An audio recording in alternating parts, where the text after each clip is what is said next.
হুজুর সাদা মারতা শুন, আমি বললাম সাদা খাওয়া বলে হারাম। দেখ না, মদ খাওয়াই যে হারাম, সাদা খাওয়াইছে মকরু, না পাপ না পুণ্য। তার মানে আনেরা সাদা খান এই জন্য মকরু নাকি? না, মদের কথা কোরআনে লেখা আছে হারাম বিলা, সাদার কথা তো আর লেখা নাই। তাইলে তো ড্রাগসের কথাও লেখা নাই, তাহলে ওটা খাইলে কিছু হবো না, মকরু।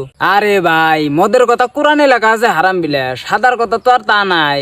মদ খাইলে মানুষে পাগলা হয়ে যায়, বমি করে, সাদায় তো আর তা হয় না, সাদা বেরিয়ে।